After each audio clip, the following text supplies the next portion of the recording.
అన్న హాయ్ అన్న. Hi brother, నమస్తే. నమస్తే అన్న, ఎలా ఉన్నారు? నాగేంద్ర బ్రో, కులాసా ప్రభుత్వం మాదే కదా, ఫుల్ హ్యాపీ. మంచి ప్రభుత్వం నడుస్తుంది.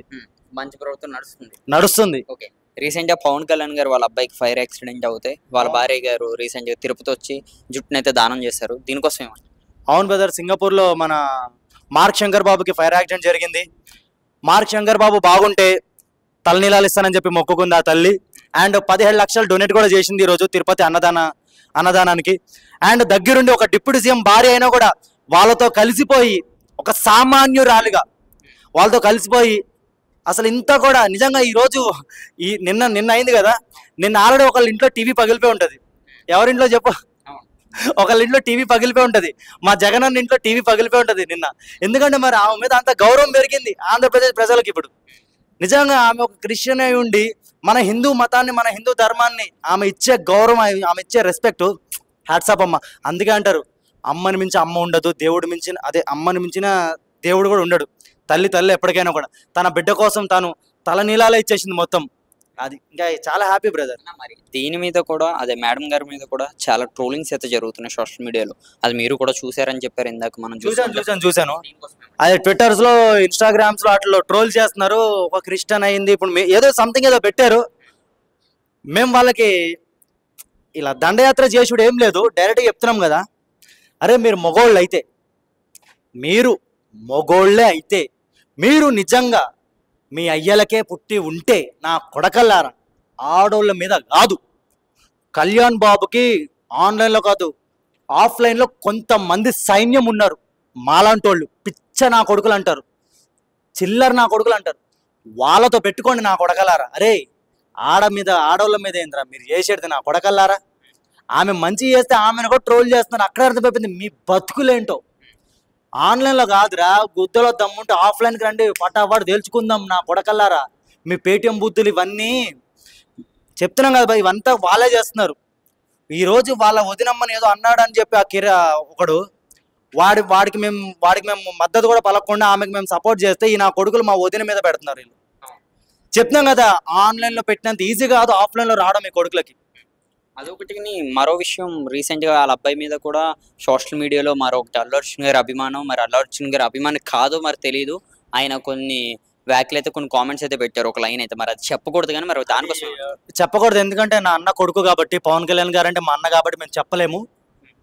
వాడు అల్లు అర్జున్ ఫ్యాన్ వాడు అని నాకైతే అనిపించింది. ఎందుకంటే వాడు ట్వీట్ నా దగ్గర చూపిస్తాను కెమెరాకు, ఒక్క నిమిషం ఆగండి.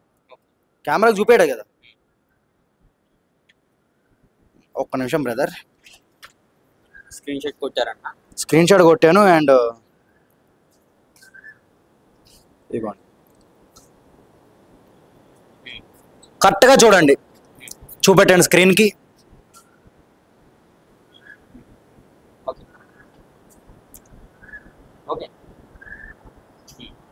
చూసినారు కదా, డైరెక్ట్గా వీడికే, అరే నువ్వు అల్లు అర్జున్ ఫ్యానో, ఎవరి ఫ్యానో, ఎవరి అభిమానివో ఆ మాట పక్కన పెడదాం.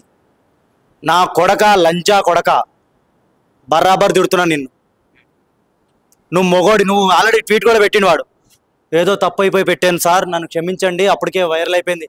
లంచా కొడక, చిన్న పిల్లల మీద బూతులు అంటే కోపం వస్తుందా బా? చంపేస్తామండి నేను. కాదు కుక్కలు, లేకపోతే మీరు అంటారు కదా కొన్ని డాగ్స్ మళ్ళీ మన మీద అరిస్తే మళ్ళీ మనం వాళ్ళ మీద అరకూడదు అంటారు. ఆ ట్వీట్ చూసాడికి నా మనసు ఎలా చలించిపోయింది తెలుసా? అమ్మా ఇంత సైకోగాళ్ళు, అమ్మా ఇలాంటి వాళ్ళు ఉన్నారా? ఒక చిన్న బిడ్డ, 7 ఏళ్ల బిడ్డ అగ్ని ప్రమాదానికి గురైతే ఈ నా కొడుకులు, అరే పవన్ కళ్యాణ్ గారు మీకు ఏమైనా ద్వేషం అయితే ఆయన అనుకోండ్రా, మీకు మేమన్నా ద్వేషాలు అయితే మమ్మల్ని అనుకోండ్రా. ఆ పిల్లోడికి రాజకీయాలు తెలియదు, ఏం తెలియదు. ఆ పిల్లోడిని పట్టుకుని అట్లా పెడితే ఎట్లుంటుంది బ్రదర్ చెప్పండి? వాడిని ఏదో వదలం బ్రదర్. వాడు ఒక అల్లు అర్జున్ ఫ్యాన్ అంటున్నాడు, ఇందులో బన్నీ అన్న తప్పైతే లేదు. ఎందుకంటే ఇలాంటి లుచ్చానాకుడు ఉన్నందుకు ఈరోజు బన్నీ అన్న ఇజ్జత్ పోతుంది. సో మేమైతే బన్నీ అన్నకి ఎప్పుడు సపోర్ట్ చేస్తూనే ఉంటాం, కానీ వీడినైతే వదలం.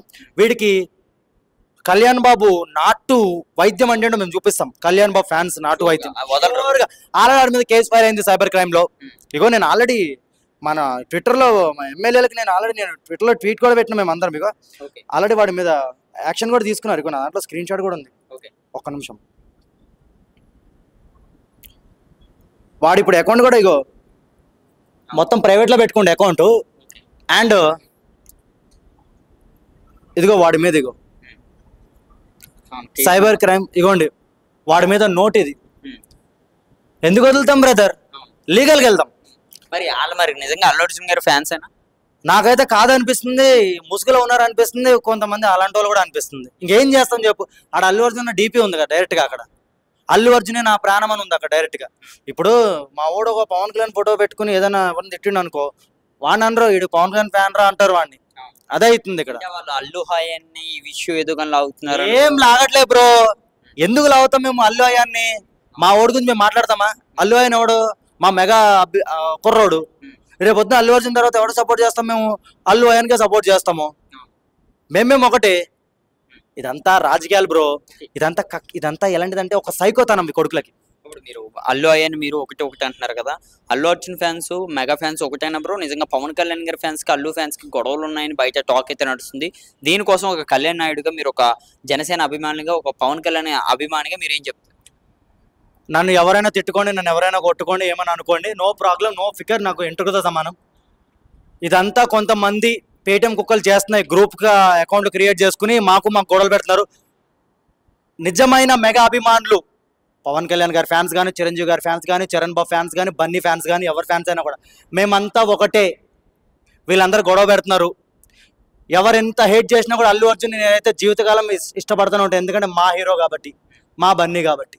ఇది గుర్తుపెట్టుకోండి. కానీ మొన్న వచ్చిన పెద్ద సినిమా అవ్వచ్చు, అంతకుముందు వచ్చిన గేమ్ చేంజర్ అవ్వచ్చు, దీనికి కావాలనే మాకు అదే బ్రో నేను చెప్తున్నా కదా, అల్లు అర్జున్ అన్నకి సపోర్ట్ చేసే ప్రతి ఒక్క నా కొడుకు ఎవడైతే ట్రోల్ చేస్తున్నారు కదా రామ్ చరణ్ గారిని, వాళ్ళందరూ జగన్ కి సపోర్ట్ చేస్తున్నారు. జగన్ అల్లు అర్జున్ ఏమన్నా నేను వైసీపీకి ఓటేయండి రా బాబు, వైసీపీకి సపోర్ట్ చేయండి అని చెప్పిండేంటి అల్లు అర్జున్? ఆయన అలా ఫ్రెండ్ కోసం పోయిండు. ఆయన ఎవరి ఇష్టం వాడిది పోయి. పవన్ కళ్యాణ్ గారు పిలిచిండు ఆయనని. ఇప్పుడు సరే, ఇప్పుడు అల్లు అర్జున్ వస్తేనే పవన్ కళ్యాణ్ గెలుస్తాడా లేదా గెలవడా? ఆయనకుండే రేంజ్ ఆయనకుంటుంది, ఈయనకుండే రేంజ్ ఈయనకుంటుంది, ఎవడుకుంటేది వాడుకుంటుంది. వస్తే అవసరం, లేకపోతే లేదు, అంతే. ఇప్పుడైతే ఫ్యాన్స్ మీరైతే వేరు బాగానే ఉన్నాం బ్రో. మొన్న పుష్ప రిలీజ్ అయింది, మంచిగా చూసినాం, ఎంజాయ్ చేసినాము. ఇది రీసెంట్లీ మన ఆర్యా 2 మంచిగా ఎంజాయ్ చేసిన, నేనే స్టోరీ పెట్టినా, నేను ఎగిరినాను మంచిగా. అదే అంత హ్యాపీ బ్రో. ఓకే, ఇదంతా ఓకే. మరి ఇప్పుడు పవన్ కళ్యాణ్ గారి పరిపాలన విషయానికి వస్తే ఎలా ఉంది ఇప్పుడు ఆంధ్రప్రదేశ్లో?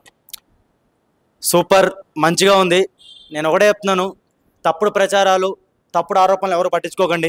పవన్ కళ్యాణ్ గారు చేసే మంచిని మాత్రమే చూడండి మీరు. 2029 ఇంకో 30 సంవత్సరాలు మన భవిష్యత్తు బాగుంటుంది. దయచేసి తప్పుడు ప్రచారాలు, ఫేక్ న్యూస్లు అవన్నీ విని తప్పుడుగా ఆలోచించుకుని 2029లో తప్పుడు అడుగులు వేసి ఓట్లు మాత్రం అటు ఇటు వేసారనుకోండి, ఇంకా మన ఆంధ్ర రాష్ట్రం మళ్ళీ మొదటికే వస్తుంది. సో మంచి నాయకుడు వచ్చాడు పవన్ కళ్యాణ్ గారు, అండ్ చంద్రబాబు నాయుడు గారు కూడా మంచి నాయకుడే, మీ అందరికీ తెలిసిందే. సో మళ్ళీ కూటమి ప్రభుత్వం వస్తుంది ఖచ్చితంగా. వస్తే అందరు కలిసి ఓట్లేయండి. మళ్ళీ కూటమి ఒక 30 సంవత్సరాలు మనం అధికారంలో ఉందాము, మంచి చేద్దాము, డెవలప్ చేసుకుందాం మన ఆంధ్రప్రదేశ్ని. ఎక్కడో తెలంగాణకు వచ్చి బతకడం కాదు, మన ఆంధ్రాలోనే మనకు ఐటీ కంపెనీలు రావాలంటే నారా లోకేష్ గారు ఉండాలి ఐటీ మినిస్టర్గానే.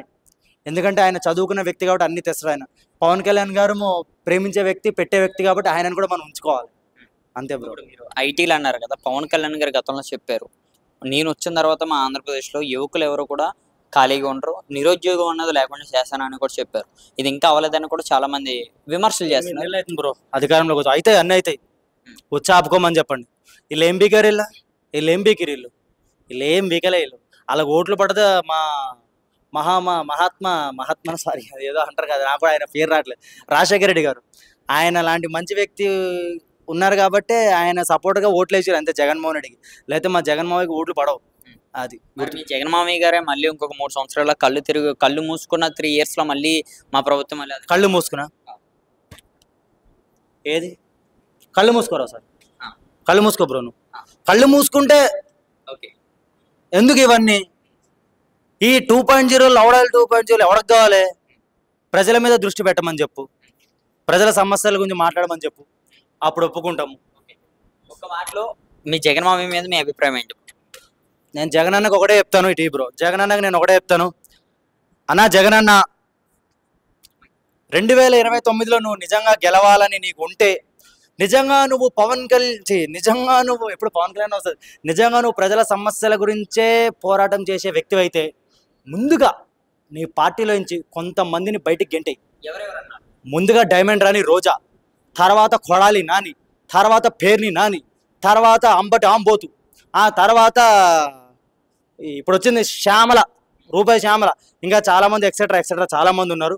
వాళ్ళందరినీ గెంటేస్తే నీ పార్టీ కోసం నిస్వార్థంగా కష్టపడే నీ కార్యకర్తలు కూడా ఉన్నారు. నేను చూశాను నిస్వార్థంగా కష్టపడే కార్యకర్తలు. అలాంటి వాళ్ళని తీసుకో, అలాంటి వాళ్ళని నిలబెట్టు, నీ పార్టీ కొత్త గొప్ప అవుతుంది. అంతేగాని నువ్వు ఇలాగే ట్రోల్ చేసుకుంటూ ఇలాగే ఇవన్నీ తప్పుడు విమర్శలు చేసుకుంటూ పోయినాకో నీ పైసలు ఖర్చు అవుతాయి, అంతేగాని నువ్వు గెలవవు. రౌడీ పరిపాలన జరుగుతున్న ఆంధ్రప్రదేశ్లో అని మరొక వ్యక్తి అయితే చెప్పారు, ఆయన పేరు నేను చెప్పను. అబ్బో, రౌడీ పరిపాలన ఎవడదో అందరికీ తెలుసు. రౌడీ పరిపాలన రాజమండ్రి చూసుకో బ్రో, రాజమండ్రి, విజయవాడ, వైజాగ్ ఇవన్నీ చూసుకో. అధికారం రాకముందు, కూటమి ప్రభుత్వం అధికారం రాకముందు నేను రాజమండ్రిలో ఉండేటోని. గంజాయి బ్యాచ్, బ్లేడ్ బ్యాచ్ నన్నే 3 సార్లు అటాక్ చేసినారు. 3 సార్లు నేను రాజమండ్రిలో ఉండేటోని, 3 సార్లు అటాక్ చేసినారు నన్ను. తొర్రేడు అనే ఒక ఏరియాకి వెళ్తుంటే 3 సార్లు అటాక్. ఎలాగోలా తప్పించుకున్నా నేను. పైసలు అందరినీ, యువ అమ్మాయిల్ని అబ్బాయిల్ని అందరిని ఆపేసి బండ్లు. ఈ రోజు మొన్న రీసెంట్లీ పోయినా, పిఠాపురం పోయినప్పుడు మళ్ళీ రాజమండ్రి వెళ్ళినా మా తెలిసిన వాళ్ళ ఇంటికి. ఎంత ప్రశాంతంగా ఉంది తెలుసా, ఒక్కడు లేడు. అంటే వంగలపూడి అనిత గారు అంత గట్టిగా ఉన్నారు ఇప్పుడు, హోంమంత్రి గారు. The best, super. ఓవరాల్గా మొత్తం కూటమి ప్రభుత్వం గుడ్. Okay brother.